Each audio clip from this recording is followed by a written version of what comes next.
تازه‌های تاجیکستان و جهان را از استودیوی مرکزی رادیو آزادی پیشنهاد شما عزیزان میکنیم. شعله گل خوجا هستم. سلام. در 15 دقیقه بعدی برنامه امروز 3 دکبر این موضوع ها را داریم. استخراج بیشتر هم روی گرانشوی را نگرفت. به دنبال نرخ گاز مایع قیمت ангишт نیز به بالا جهید. سوم با همین لیشنی رفت شده. اگر روز با قیمت شدن گیره مگرم نمیدونم چه کنیم. در وضع دهشتبار زنان و کودکان جنگجویان گروهی به نام دولت اسلامی در پناهگاه‌های سوریه خود را امن احساس نمی‌کنند. باز هم بلندتر و زیباتر در دوشنبه به گذاشتن ارچه اساسی در مرکز پایتخت آغاز کردند. برای برخی ها سال نو میلادی با خاطرات خوب همراه است. این روز ما تولد شدیم، همین سال نو جشنگیریش هست. اما شروع میکنم از موضوع دیگر. در روز نخستین فعال شدن مرکز انتقال پول در تاجیکستان، ساکنان در داخل و مهاجران تاجیک در روسیه سرگردان شدند. یک بار چند شرکت بزرگ انتقال پول به تاجیکستان را موقتا بازداشتند. برخی از کارمندان بانک‌های تجارتی در تاجیکستان میگویند مردم از پیش درباره شیوه نوی انتقال پول آگاه نبودند و حالا در وضعیت ناگوار قرار گرفتند. مهاجران از روسیه پول را فرستادند، پیوندانشان در وطن مبلغ را گرفتن نمیتوانند. کاربران رادیو آزادی از چند گوشه کشور عکس ها را ارسال نمودند که یک نوع بی سر و سامانی در نقطه های بانکی را نشان میدهد. کایومرسیاتو با تفصیلات بیشتر. صدها نفر روز 3 دکبر در گوشه های گوناگون تاجیکستان نتوانستند که پولهای فرستاده‌ای نزدیکانشان را بگیرند. این وضع سبب نوبت طولانی در بانک ها شده است. ساکنان میگویند بیشتری پولها را مهاجران به واسطه نظام‌های زلطه کرانه، بلیسکا، منیگرام و وسترن یونیون فرستادند. مقامات بانک‌های تاجیکستان میگویند این شبکه‌ها هنوز به مرکز ملی انتقال پول کشور همراه نشدند و مشتریان آنها امکان گرفتن پولهای ارسال شده را ندارند. مرکز ملی انتقال پول در تاجیکستان که تمام درآمد و برآمد پولها زیر نظارت بانک ملی صورت میگیرد، روز 3 دکبر به کار سر کرد. مسئولان بانک ملی یک روز پیش گفته بودند که تاکنون به این مرکز نظام‌های یونیستریم، کانتکت و وسترن یونیون پیوستند. روز سه‌شنبه در اداره وسترن یونیون در مسکو به رادیو آزادی گفتند که آنها با سبب‌های وابسته از تاجیکستان انتقال پول را به کشور موقتا قطع کردند، اما مسئله را شرح ندادند. در همین حال ساکنان به رادیو آزادی از چند گوشه تاجیکستان عکس فرستادند که شماره زیادی مردم را در داخل بانک‌ها نشان می‌دهد. اکثر آنها میگویند برای گرفتن پولهای فرستاده‌ای نزدیکانشان آمدند، ولی از سبب پیوست نبودن نظام‌های بین المللی انتقال پول به مرکز پروسسینگی تاجیکستان در حالت معلق ماندند. در شعبه خدمترسانی بانک اسخط گفتند که فعلا مبلغ‌های فرستاده را به واسطه نظام یونیستریم پرداخت می‌کنند. در بانک‌های اروند، سپیتامین بانک، کامرس بانک و بانک بین المللی تاجیکستان هم میگویند فقط نظام یونیستریم کار می‌کند. یک تغییرات نو این بود است که فرستادن پول از تاجیکستان به خارجه هم تقریبا غیر ممکن شده است. مسئولان سپیتامین بانک گفتند که نظام یونیستریم تنها برای گرفتن مبلغ انتقال شده فعال است و حالا از تاجیکستان به خارجه مبلغ نمیفرستند. وزارت صنعت و تکنولوژی‌های نوی تاجیکستان خبر داد که استخراج ангишт از کان‌های این کشور امسال 1,500,000 تن بوده است که در قیاس با سال گذشته 203,000 تن بیشتر است.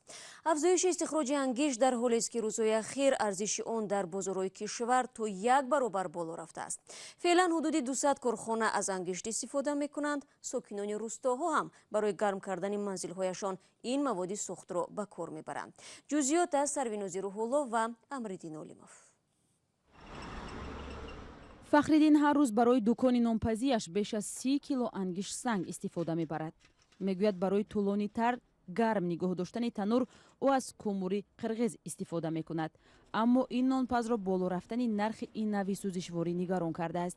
اگر یک هفته پیش هر کیلوی این نوع سوزشواری را 1 سومانی و 30 درهم خریداری میکرد، حالا ارزش آن تا 2 سومانی گران شده است.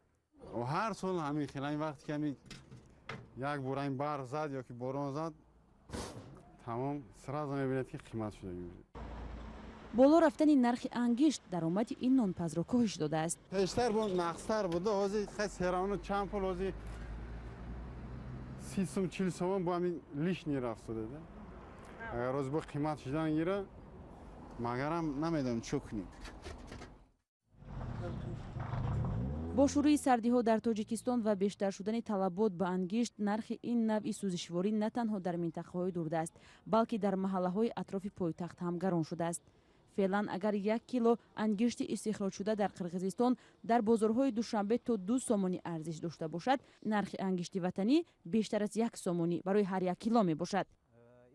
ارکین احمدعلیف در جماعت روسیه ноҳияи رودکی مشغول فروش ангишт سنگ است و میگوید کومور قرقیزی مشتری بیشتر دارد. اكو قیمت نکه که مثال جوش قیمت کنند با یو قیمت میکنند، اگر نه نرخ خودش اساسا یکیش است. فروشنده های ангишт سنگ سبب گران شدن نرخ کومور قرقیزی را در بالا رفتن ارزش آن در کشوری صادر کننده ربط میدهند. اما سبب گران شدن ангишти وطنی را کارشناسان به بیشتر شدن طلبات در کارخانه های کلانی استحصالی میدانند. بر اساس آمار رسمی از 1,500,000 تن ангиште که در 9 ماه امسال استخراج شده است، بیش از 40% در مرکز برق و گرمایدهی دوشنبه 2 صرف می شود. در تاجیکستان در فصل سرما بجز از شهرهای اساسی در نقاط دیگر کشور گاه و ناگاه محدودیت انتقال نیروی برق جاری می شود و ساکنانی که حولی دارند برای گرم کردن خانه هایشان از ангишт استفاده می کنند. 1 برابر بالا رفتن نرخ این نوع سوزشواری در تاجیکستان در حالی است که در کشور 21 کان ангишт وجود دارد و ذخیره های شناسایی شده در آن 3 میلیارد تن اعلان شده است. شما برنامه خبری رادیو озодиро тамошо доред. Занону фарзандони ҷангҷӯёни тоҷик гурӯҳи даҳшатафкани давлати исломӣ аз мақомоти тоҷикистон имдод мехоҳанд. Садҳо зану кӯдакони хурдсол зери хаймаҳои дарида ва пурнам зиндагӣ мекунанд. Онҳо дар паногоҳҳои шимолу шарқи Сурия нигаҳдорӣ мешаванд ва мегӯянд агар барномаи бозгардонии онҳо ба дарозо кашад, эҳтимол ба сардиҳои зимистони дар пеш истода тоб наоранд. Мумин Аҳмадӣ дар ҳамин бора мегӯяд. تندبادی شدید در سوریه دهها خیمه زنان و کودکان جنگجویان سازمانی به نام دولت اسلامی را در پناهگاه الحال تخریب کرده است. در این پناهگاه 400 زن و کودک تاجیک نگهداری می شود. در عکس و ویدیویی که زنان تاجیک از پناهگاه الحال فرستادند دیده می شود باد تند خیمه ها را درانده است و آب داخل خیمه ها شده است. مریم یک زن تاجیکی در این پناهگاه قرار دارد وضعشان را مرگاور تصویر کرد. ماهی اکتبر سازمان ملل متحد در یک گزارش خود گفته بود که در الحال صدها نفر از گرسنگی و بیماری‌های سرایتی رنج می‌کشند. مقامات تاجیک ماه سپتامبر اعلان کرده بودند که نقشه برگردانیدن زنان و کودکان تاجیک از سوریه را تهیه کردند، اما پس از حمله ترکیه به سوریه در ماه اکتبر این نقشه به تأخیر افتاد. در چند پناهگاه سوریه که زیر نظر نیروهای کرد قرار دارند 575 زن و کودک تاجیک ثبت شده است. مقامات میگویند احتمال شماره از این بیشتر باشد. برنامه ادامه میدیم. بس یک سوکنی دهه در جنوب توجیکستان بر سر بنیاد منزل تا به دادستانی رفته است. دعوای زن محروم از قوه بوسیره با صاحبکار است که برای بنیاد خانه اجازت نمیدهد. این هم در حالی است که 4 سوتق زمین نزد حولیگی را حکومت ناحیه به این زن جدا کرده است. محمود جان رحمتزاده تلاش نمود با طرفای بحث صحبت کند. گزارش در تقدیم طاهری سفر است. مرجانه دینارова ساکن 34 ساله دهه بهارستانی واسه نابینا تولد شده است. از شوهر اول به علت بی‌فرزندی جدا شد. شوهر دومش فوتید. بجز از یک برادر مهاجر دیگر کسی ندارد و بار نگهبانیش به دوش خانواده برادر است. با هدف تشکیل روزگار مستقلانه به مقامات برای دریافت زمین مراجعت کرد و برایش به مشکل قطعه زمین جدا کردند. همه اسناد و سرتیفیکات را دادند. خانه را به مقصد میسازم که خداوند اکه چیم که کرد قطعا ما اپایم که هر کس درد خودش میدونه اکه جان. من نابینا را نابینا میدونه. هیچ وقت نابینا را سالم نمیبرداره. من خانه را بسازم قطعا ما اپایم بیارم قطعا زندگی کنه. اما مشکل و بحثش پس از آن شروع شد که مرجانه با کمک یک نفر خیرخواه خواست بنیاد منزلش را شروع کند. خانواده براتوفا همدیه مرجانه که اون قطعه زمین در گذشته مربوط به خواجگی دهقانی او بوده است، این خانم نابینا را اجازه ساختمان نداده است. سنگ بودم، آب بودم، این ابا برن سر زمین دا نشان میتونم پجن. рабочик бурдум то дамоди апам ай корш бекор кардим ки бема ҳамуз сарҳати кори максар кардан ки омад гуфт ки нами ба сини хидам не сини апам гаш гуфт ки ҳами чиз меша гу хуар мешава гу хуар чаб гу ки дариҷа нак назими ки ай хонаша нарза ки намемонемаш. масъулони ҳукумати Восеъ аз баҳси марҷонаи нобино ба хонаводаи Баротов огоҳ ҳастанд ва тасдиқ карданд қитъаи заминро ҳукумати ноҳия ба марҷона ройгон додааст. аммо хонаводаи Баротов ки дар гузашта хоҷагии деҳқонӣ доштанд, дубора ба мақомоти додистони барои бозпас гирифтани замини хоҷагиашон муроҷиат карданд. прокуратура санҷиш кардааст, омӯзиш рафтааст, ҳамун шахсияте ки дар он замин доданд, амора парвандаҳош омӯхтааст, ҳамин ҳолатҳо рафтааст. ҳамин ҷавоба ки бигардонад, дигар мо тамом баъд ягон проблема шемеравад корша сар мекунад. талоши хонаводаи Баротовҳо барои бозпас гирифтани 28 сотиқ замини хоҷагии деҳқонии собиқ дар ҳоле аст ки бо қарори ҳукумати Тоҷикистон он қитъаи замин ба фонди манзил шомил карда шудааст ва сокинон ҳаққи бунёди манзилро доранд. ҷониби хонаводаи Баротовҳо ҳозир нашуданд назари худро дар ин баҳс бигӯянд, аммо ин даъвои онҳо боиси таъхир дар сохтмони манзили як зани нобинои танҳо дар ин маҳал шудааст. футболбози дастаи мунтахаб Амрико Меган Рапино аз тарафи маҷаллаи Франс Пресс беҳтарин зани футболбоз дар ҷаҳон пазируфта шуда сазовори тӯби тиллоӣ шуд. ин хонуми 34-сола капитани дастаи Амрико буда имсол дастаро ба қаҳрамонии ҷаҳон расонд. вале агар бинандагони азиз шумо ба хабарҳои олам таваҷҷӯҳ кунед, кам расонае дар бораи тӯби тиллоии занони футболбоз маълумот доданд. пирӯзии онҳо зери сояи исми футболбозони мард ба мисли ситораи аргентинӣ Лионел Месси мондааст ки бори шашум ба гирифтани ҷоизаи тӯби тиллоӣ муваффақ шуд. Хиромон Бахозода тафсилот медиҳад. ҳамлагари дастаи испании Барселона ва мунтахаби футболи Аргентина Лионел Месси бори шашум ба гирифтани тӯби тиллоӣ ҷоизаи солонаи маҷаллаи Франс футбол сазовор дониста шуд. نه شش، من حتی گمان نداشتم که حتی یک دفعه به این جایزه سزاوار دانسته خواهم شد. خیلی خوشحالم که یگانه شخصی هستم که 6 توپ طلایی در اختیار دارد. این اعتراف زحمت هم است. имсол дар марҳилаи ниҳоӣ Месси бо ҳамлагари дастаи Ювентуси Италия Кристиано Роналдо ва муҳофизагари дастаи англисии Ливерпул Вирчил ван Дейк рақобат дошт. зимнан Роналдо 5 дафъа ба гирифтани ҷоизаи тӯби тиллоӣ сазовор шудааст. соли гузашта Месси 32 сола дар 58 қувваозмоии дастаи Барселона ва мунтахаби Аргентина ба дарвозаи ҳарифон 54 тӯб зада кафши тиллоии ҷоизаи беҳтарин нишонраси қаҳрамониҳои Аврупоро ба даст овард. 27 ноябр Месси 702 маротиба дар ҳайати дастаи Барселона ҳунарнамоӣ кард.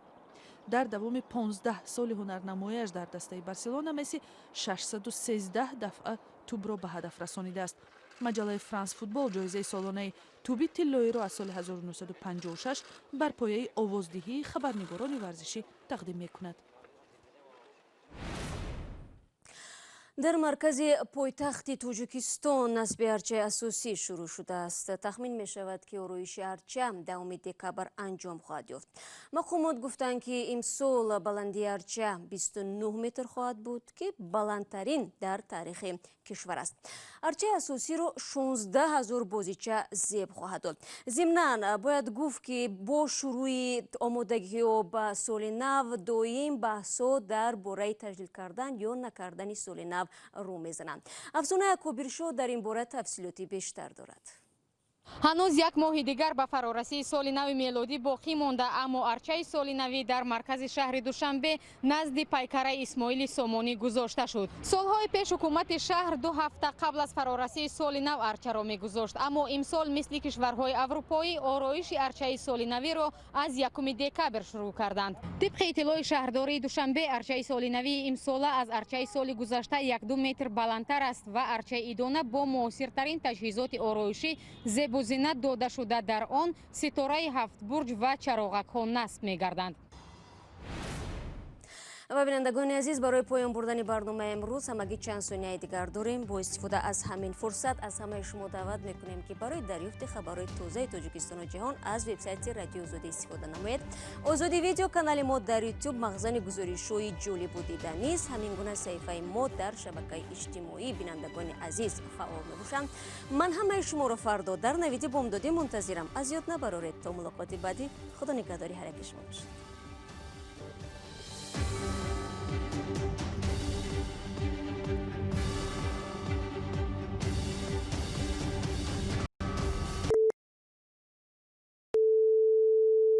This is Radio Free Europe, Radio Liberty, Praha.